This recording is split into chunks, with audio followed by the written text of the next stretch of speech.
Salut les filles, c'est Steph de chez Clafoutis, je suis super contente de vous retrouver pour l'astuce du jour.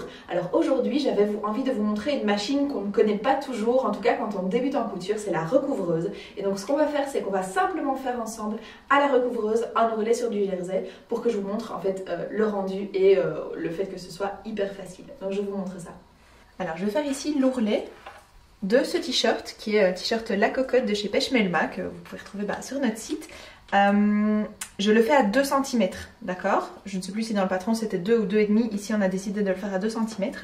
Donc ce que je vais faire, c'est qu'en fait je vais placer un repère. Alors ça c'est un petit post-it, vous pouvez prendre n'importe quel type de repère, un papier collant, un masking tape, c'est très bien. Je trouve que c'est plus facile en tout cas sur cette machine parce que moi sur ma machine en tout cas je n'ai pas de repère. Et donc je viens placer ici entre mes 2 aiguilles, d'accord? J'ai choisi les aiguilles les plus écartées, donc sur une recouvreuse on peut mettre 3 aiguilles, j'en ai mis 2, celle de gauche et celle de droite et pas celle du milieu. Et donc je viens placer ici ma petite jauge comme ça, la partie 2 cm au milieu des 2 aiguilles, là où mon tissu normalement a été replié quand j'ai fait l'ourlet à la machine. Et je viens placer mon masking tape, voilà, je vérifie que ce soit bien droit, ok. Voilà, donc comme ça j'ai un petit repère visuel, c'est quand même beaucoup plus facile. On va démarrer. Alors je vous montre pas ici comment enfiler une machine parce que déjà on a tous des machines différentes, même s'il y en a moins évidemment en variété que des machines à coudre, mais voilà, c'est pas le but de cette petite vidéo, c'est juste pour vous montrer l'effet qu'on peut obtenir avec une recouvreuse pour cet ourlet. Donc j'ai replié le tissu sur lui-même sur 2 cm, tout simplement, et j'ai repassé. Donc je vais ici démarrer ma couture. Alors évidemment j'ai fait des tests sur une chute de tissu pour être sûre que j'avais la bonne tension, etc. et que tout fonctionnait. Hein. Ça, on ne vous le montre pas, mais on les fait toujours. Voilà.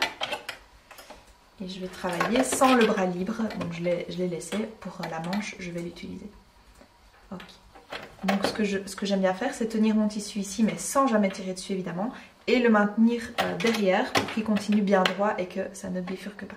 Donc c'est parti, on fait juste en fait tout le tour sans tirer.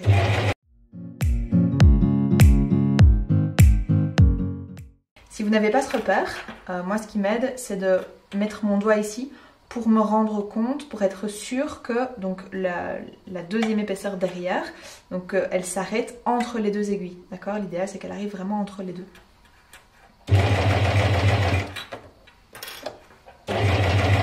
Alors au niveau des épaisseurs, vu qu'ici j'ai un tissu qui est très extensible, c'est un jersey de nylon, je n'hésite pas à relever un tout petit peu mon pied de biche pour faire passer le tissu et que ça ne s'étire pas. Voilà. Alors on vérifie toujours que ça ne roulotte pas, que tout va bien.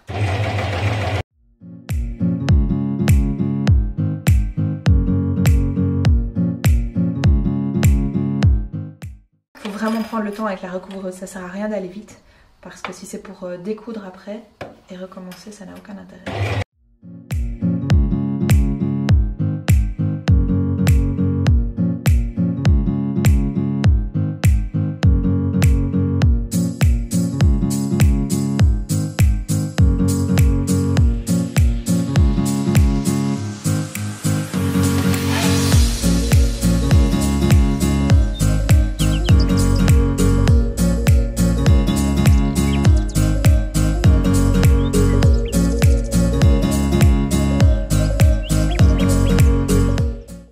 Alors, pour finir la couture, il y a différentes écoles. Ça, je vais couper. Hop, j'en ai pas besoin. Soit on repasse sur le début de couture, sur quelques points. Moi, je fais tout le temps ça et j'ai jamais eu aucun problème. Soit on s'arrête à cet endroit-là et puis alors on va rentrer les fils avec une aiguille derrière et faire un petit nœud. Si vous me connaissez, vous savez que en effet, c'est la première option qui me convient parce que c'est beaucoup plus rapide. Maintenant, on est d'accord que ça pourrait se découdre, mais bon. Le jour où j'aurai le problème, je changerai d'avis. Voilà. Et donc, ce que moi je fais, c'est que je coupe les fils pour ne pas que ça s'en mêle. J'enlève celui de derrière aussi. Hop. Et je vais repasser dessus. C'est pour ça qu'ici, je suis au niveau du dos, un endroit où on ne voit pas grand-chose.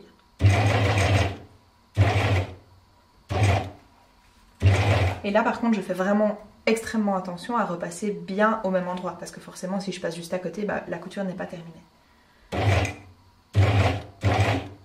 Voilà. Ok. Une fois que c'est terminé, vous allez devoir, et ça va dépendre des machines, moi ici je dois lever mes aiguilles, lever mon pied de biche, aller rechercher mes fils, c'est un peu spécial. Hop, leur donner pas mal de mou, tirer mon tissu vers l'arrière, hop. Alors je fais bien attention pour ne pas que les fils s'en mêlent, voilà, reprendre mes deux fils du dessus, ici ça a tendance souvent à s'en mêler, couper, tirer, couper, et donc voilà, hop, et ici, c'est absolument parfait. Voilà l'ourlet. Sur le devant, j'espère que vous voyez bien, vu que c'est blanc sur blanc, c'est un t-shirt qu'on va porter, et sur le dos. Et donc en fait on voit ici que le bout non cousu de mon tissu se retrouve entre les deux piqûres, et donc en fait ça s'est terminé de manière vraiment parfaite. Si jamais à cet endroit là vous n'êtes pas sûr, donc voilà mes 3 fils sont passés en dessous, par contre ces 3 fils là je vais les nouer et puis les couper, d'accord? Je vais pas les couper comme ça parce que du coup ça me rajoute de nouveau une sécurité supplémentaire, donc tant qu'à faire, ça c'est facile et c'est rapide. Au niveau de la manche c'est exactement pareil, sauf qu'ici je vais enlever mon bras libre, d'accord? C'est comme sur une machine à coudre classique, hop, et je vais venir entourer ici. Alors je démarre toujours sous le bras, voilà, mais pas non plus dans la couture. Ça risque de faire des surépaisseurs à la fin. Voilà. Et là je suis sur le devant, donc je vais démarrer en dessous du bras mais au niveau du dos. Voilà. Et alors là je trouve pas ça hyper pratique avec une recouvreuse, c'est que ici je suis bloquée et donc je peux pas aller aussi loin derrière que ce que je ne peux faire devant. Et donc il faut faire attention, parfois les pinces du coup sont gênantes et il faut les enlever. Voilà. Et donc il faut faire attention à avoir un tissu qui démarre bien droit parce que sinon vous aurez du mal à finir la couture. Donc, attention à mettre les fils vers l'arrière, à vérifier. Non. Voilà. Donc en fait cette pince me gêne, donc je vais l'enlever. C'est pour ça qu'il faut absolument que ce soit repassé avant. Voilà.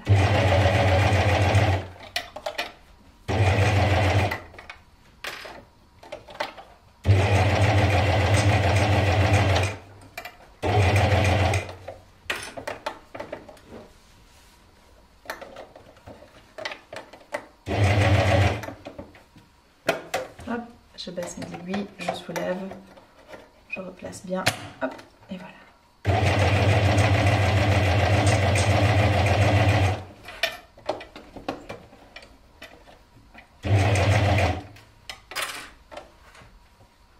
Là, il faut vraiment toujours bien vérifier vu que l'arrière doit passer dans une sorte de petite encoche. Là, ça a tendance à se replier.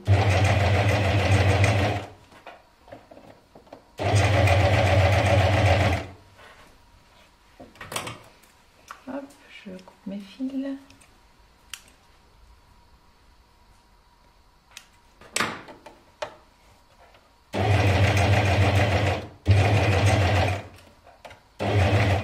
Et on arrive bien en face.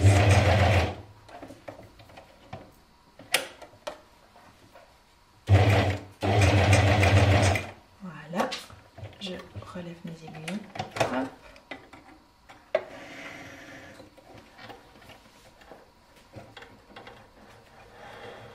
Voilà.